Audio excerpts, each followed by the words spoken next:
This is a full book summary of Lewis Carroll's Alice's Adventures in Wonderland. Let us get started with today. Alice's Adventures in Wonderland. This is also mostly abbreviated to Alice in Wonderland. Take your pick, honestly, so I like the one with the adventure written in it. It's more appealing. Now, let's get this show started on. We have our main character, Alice, and she goes ahead and starts being a little bit of a boring person. She starts listening to her sister do some lessons and things, and she's all like, boring, boring, boring, boring, and she's about to go to sleep. At least that's how I imagine this to happen. You'll figure out why I imagine that when she witnesses a white rabbit. I'm terrible at drawing rabbits, I'm very sorry. And then she goes ahead and witnesses that rabbit go ahead and take out a pocket watch, look at the time, and is like, oh no, I'm going to be late, and proceeds to go down a rabbit hole. Alice proceeds to decide to follow it, and then she also follows the rabbit hole, and this is where all stuff gets funky. It's been a while, notes. Anyways, so here we have our Alice going ahead and falling down and down and down and down in a rabbit hole, and she's like falling down and down. She's all like, I seem to be falling a lot. I wonder how far it is until I hit the ground. And she keeps asking questions like that. And eventually she starts calculating how long she's been falling. She's like, I've been falling so much, and so I must be halfway by the earth by now.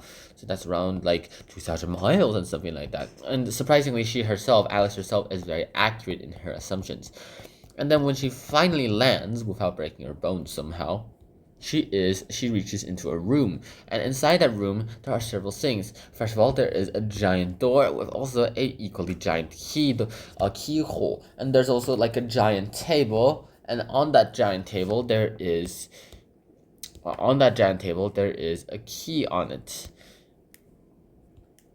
And mostly so because of that key, she went ahead and realized something a bit pleasanter. Change the color back to black. Anyways, so she herself realizes that she's a little too small to go ahead and reach the keyhole, and then she goes ahead and finds this little potion, and then she finds this potion and it says drink me on it. So what does she do? Like any other good little like 10-year-old, she goes ahead and actually drinks it, and this is where she goes ahead and starts to grow until like she's like a giant size. Now that she's like a giant size, she goes ahead and starts picking out, and she picks up the key. I'll redraw her a little bit. She picks up the key, and then she uses it to try to unlock the door. Well, she can now open the door, but now like the problem is that she's a little too big to fit it.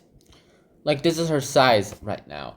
And so obviously she's a little mad at this. And then she finds a little cake, and she goes ahead and eats that cake, and then okay, one thing I should probably mention is that she also cries her eyes out, like literally she cries her eyes out so much that eventually the floor itself, it's full of her tears. That's 4 inches deep, at least according to her it's 4 inches deep.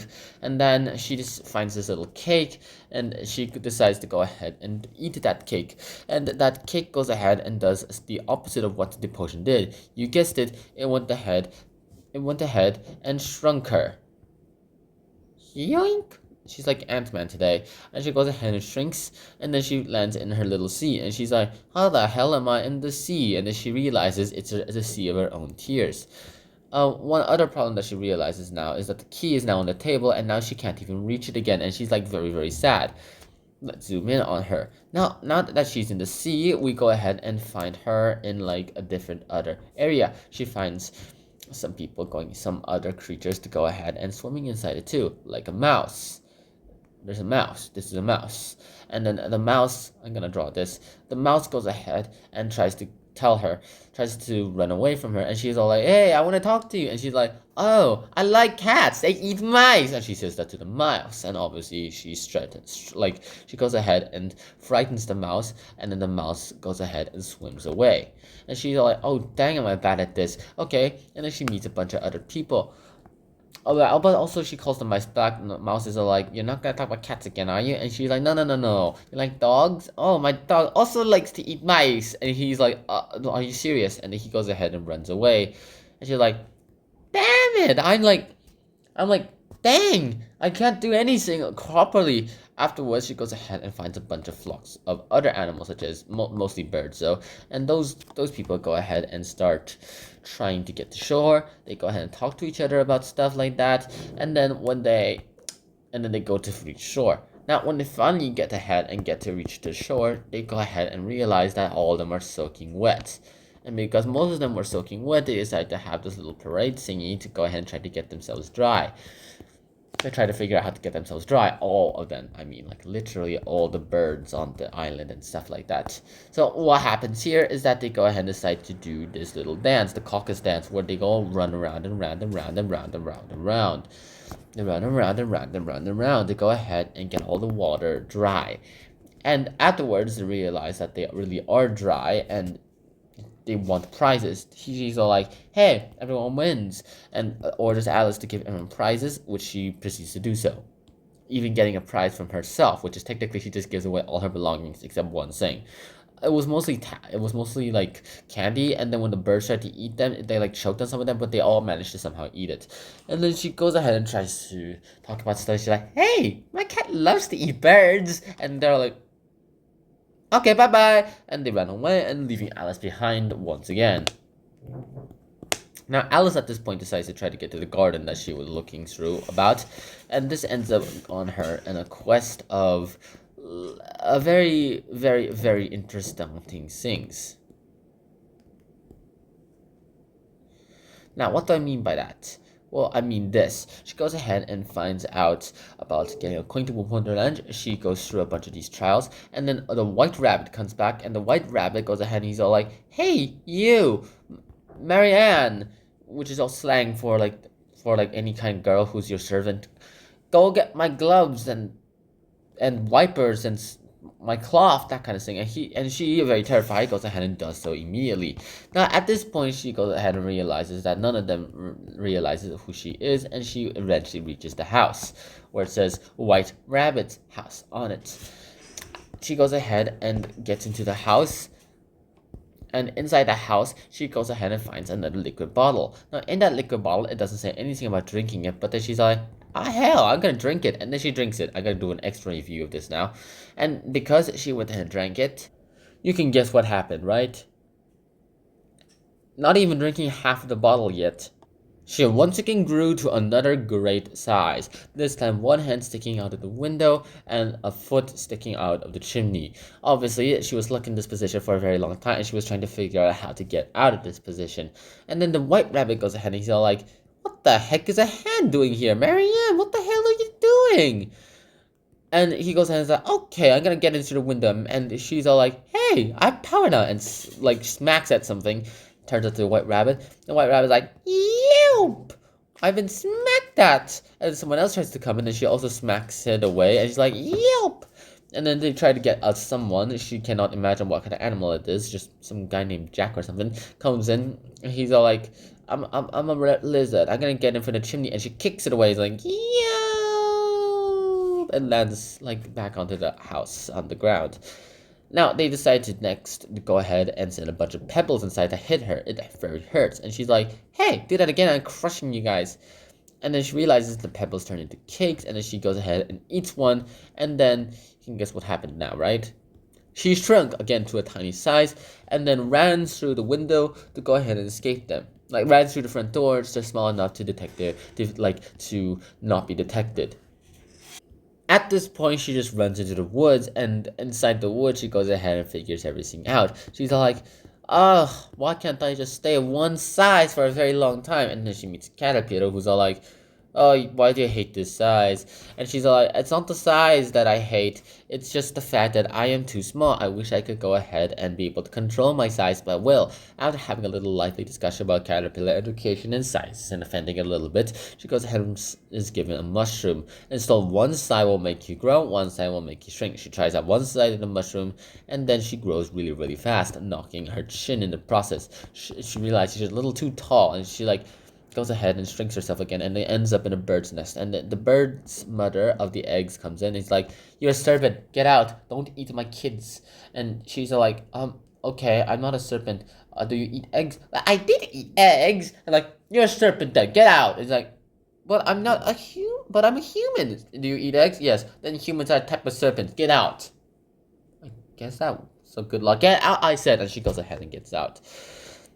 Next thing that happens is that she is given instructions, and she is given the option either way to go to the Mad Hatter's house or go to the March Hare's house. She goes to the March Hare's house, and there it's tea time, where the Mad Hatter and the March Hare and the Dormouse is all there. She goes ahead and gets into an interesting conversation with them all after they try to kick her out by saying no room, no room, even though there was clearly room for like 10 people and there was only 3 of them.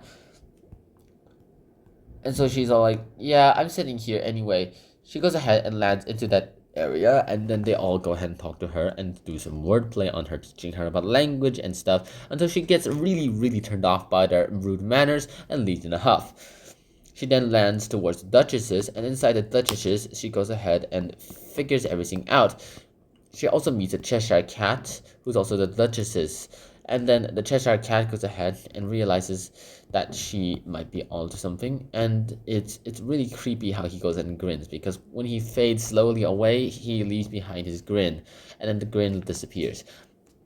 Another thing I should probably talk about is that the Duchess here is like, la la la la, I hate you, and that kind of stuff. She's acting like a little baby too. She has an enormous head for that matter. And then she goes ahead and trying to get her baby to calm down, and then she gives it to Alice to take care, and she's like, stop oinking, and he's like, oink oink oink, and the baby turns into a pig. She goes ahead and releases the pig, and then it runs away. Next up, she goes ahead and goes to the garden. She finally reaches the garden, and then when she finally does see the state of which the garden is in, she realizes they're all a bunch of playing card people. Now, these playing card people, they're all like, hey, we have to fix this, otherwise our mistress will go ahead and kill us. Our queen will kill us. And she's all like, okay, but like, why are you painting those white flowers red? Oh, they're like, oh, we were supposed to go ahead and turn them all into, we were supposed to put in roses, but as you can see, we put in white roses, so we have to paint them red before the majesty comes out. Oh, your majesty! And they go ahead and fall down onto the ground flat, so that their back design, the ones where all the cards are like sharing, are staying like that. Now, obviously, because of this, they go ahead and figure it out when the queen comes in, and they all start to play croquet. The queen is all like, hey, you, I want to go ahead and make you play. Here is a live flamingo mallet, and here is a live porcupine ball for a ball, and our soldiers will be these. No one takes turns, it's everyone for themselves. And then she's like, oh, this is so difficult and stuff. And then finally, the queen starts going ahead and saying, off with her head, off with her head, off with her head, off with her head. And then when she sees the Cheshire Cat who is talking to Alice, she's all like, off with his head. And then the executioner comes in, he's like, but miss, there's only a head. I can't chop off a head if there's only a head. Well, you better do something about it. And the king is like, well, you could chop his face in half, I suppose. And the king is like, you figure it out, or I'm gonna make you execute everyone. That last part being the reason why everyone is being quiet. Last but not least, so we have the trial, where we find a bunch of witnesses. We find this trial about the knave of hearts, something like that. And knave of hearts is accused of stealing the queen's. Oh, I should probably mention about the mock turtle and griffin first. Oh, so there's also a mock turtle and a griffin. The queen goes ahead and sends the griffin to go ahead and send Alice to the mock turtle, and the mock turtle will go ahead and tell her about his life and his education and how he went and became the mock turtle. And then they run back to get to the trial, and at the trial, they go ahead and realize something. Hey, isn't that the knave of hearts? The knave of hearts goes ahead and is accused of stealing the tarts that the queen has made. And then they go ahead and get the jury. And the jury is all like, we're writing our names down on our slate so we cannot forget our names, so we can still do our jury and stuff. And obviously this goes ahead and creates a little bit of confusion among most of Alice's brain. Alice is all like, what the heck is this trial then, eh? She realizes that the king was being the juror now, and the king is all like, hey, y'all, I'm gonna go ahead and make you guys do a verdict. And then the white hair is all like, the white rabbit is all like, objection, your honor, they haven't even started the witness yet. Okay, witness one. And the witness one comes in, and then the witness goes ahead, and it's the Mad Hatter. The Mad Hatter goes ahead and tells a bunch of nonsense stuff about him wanting to drink his tea, and then he runs away. And then there's the cook of the queen. She's all like, "Hey, I'm gonna go ahead and not talk to you about anything." And then she creates an uproar, and in that uproar, she goes ahead and manages to slip away. And then the third and final witness is called to be Alice. Alice is considering to be the witness, but then she realizes that she is growing in size, and because she is growing in size, she's all like, "Hey, I'm growing, so you might as well want to go ahead and do something else." And then the king is all like, "Oh God, I don't want to deal with this. There's a rule number 42 here. It says anyone 1 mile high will go ahead and you have to leave the court." She's like, "I'm not a mile high. Actually, you're 2 miles high.